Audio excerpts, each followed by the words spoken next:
Brendan B. Mfana Weba Nyanga B1 wa FFSO daga baizo kakawanda asinasi ndamuwana noni bao masiru dakawanda baby andikurwadzise daga baizo kakawanda asinasi ndamuwana noni bao masiru dakawanda baby andikurwadzise ndidikukubaiza ndidikukunyemera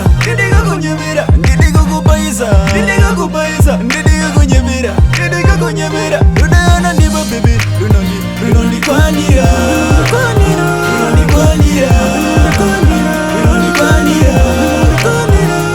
runana ndiba baby runondikwanira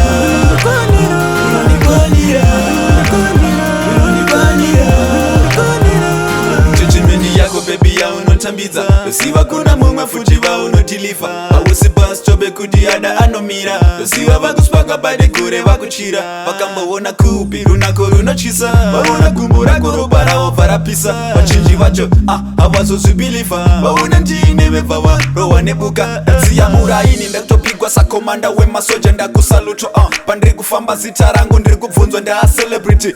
machena wandipinza baby girl ndidikukubaiza ndidikukunyemera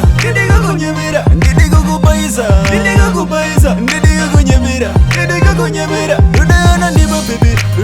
runondikwanira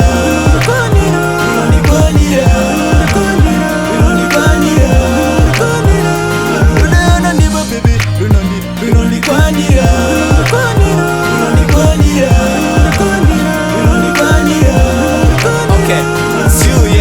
pefekapo yakadziya echani yese ndati yakutotisiwa pamaposas tisu takungonamirwa paexemuchis tisu tazolira wechidiki wese ndati vakutotipika tamaromol yafura beyonce najiga lafu yakadziya ive zvikavoma anbofa ndakusiya kana mamsi yangu ndati yakutokusiya chasa kuti nduye kuzopisa mamburama mamsi yako ndobva ndaisira ohama ive pakicheni ndichibva ndakuganda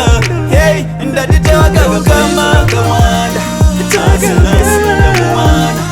nonibao masiru kakawanda baby andikurwadzise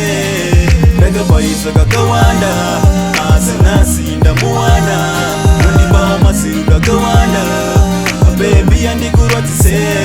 ndidikukubaiza